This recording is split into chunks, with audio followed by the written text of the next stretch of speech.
Thank you, Sam. Our next reader, Ava Fields, is an award-winning poet, writer, and essayist who was born and raised in Dorchester, where she still lives with her family. Her work is fueled by a personal focus on justice, equity, pop culture, and self-preservation. Also a lover of film, Ava possesses an encyclopedic knowledge of the horror genre.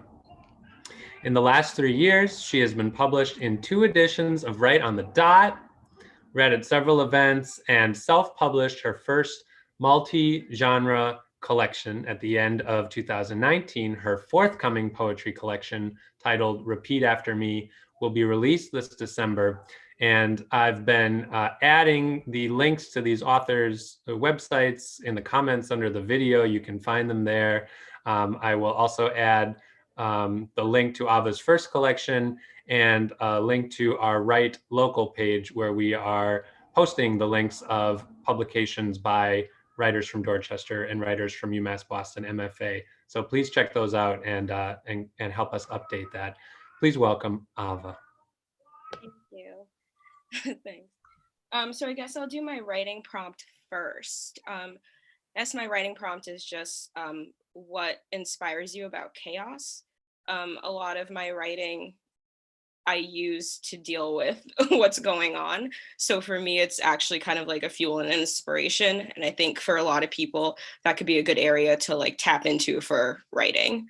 Yeah, so I'm just gonna read a few poems that will be in the new book that comes out. So I'll just start and see how far I get, I guess. This first poem is called The Academy. No one person is perfect. We ebb and flow our movements like evil and blessings and compassion and expense and harm. We hoard like dragons our deepest synchronicities, always ready to cast a bed of suspicion. And as it stands, we face the corner so we can burrow into the parts of ourselves that always double down. And all the spaces where nothing makes sense, entire hopes perish. I beg and brave with confusion. For in every person lives a snake, our only walking truth. You're not who you play on TV. That was it. Okay. So my next poem is called While They Were Still Breathing. I racked my brain and I couldn't solve it. Unbridled, I dragged my feelings on a tightrope. I drew myself like the next world wonder, broken and bombed and ambushed, but standing. I hoped I'd grow into a purpose or a sky or someone at all, but insulation tastes like mercy. And I dreamed to find my home in people, to be their spine in delusions of grandeur, and to walk their plank in an act of contrition. And so I fought to see the tunnel itself, forget the light, because all my thoughts are fleeting and my will turns backward on an axis, because the world is burning, because someone somewhere is abiding by you, and every goodbye is an act of violence. This next poem is called Playback. I counted my demons one by one and addressed their names in the dirt. Haunted, my body takes refuge, and nothing really belongs to me. I sit in my tide, my closet looted, and all my skeletons soliciting on a pyre. I bloom in reflection with lilies by the throughway. My spirit breaks in harmony. Now was never after all. This next poem is called Architecture. Forever I am the loneliest place, no footprints in the snow, and if anyone remembered, they stopped. I wait in denial for peace, what kills my incarnations, a wreckage of all my best efforts, painful and unraveling at the sight of you. So somberly I move weak, crawling under the covers, single file through the midnight, and grateful the world is burning at my feet. This next poem is called Half is Missing. A skull can shatter into 1,000 pieces and never tell the truth. Blinded, I let my shoulders touch the sky.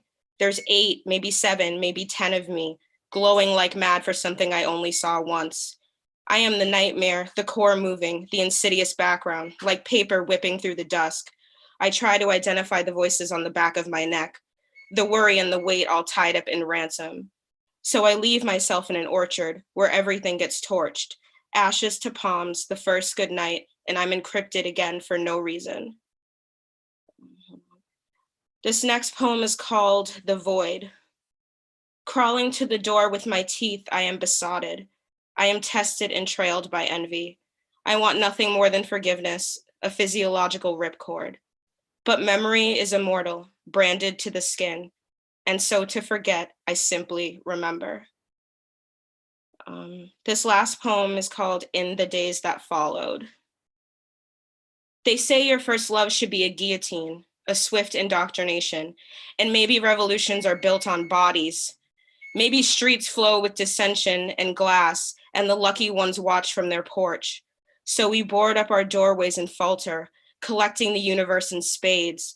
We bankrupt our homes with captives and victims, and bellow in agony for all the things we allow.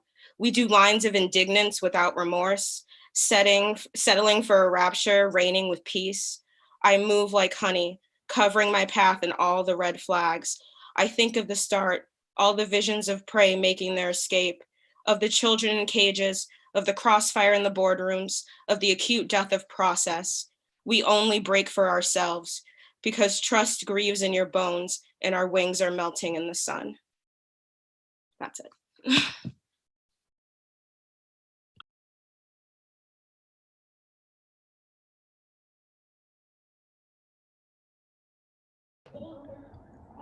Thank you, Ava, so much. Matt, are you good to introduce our final reader tonight?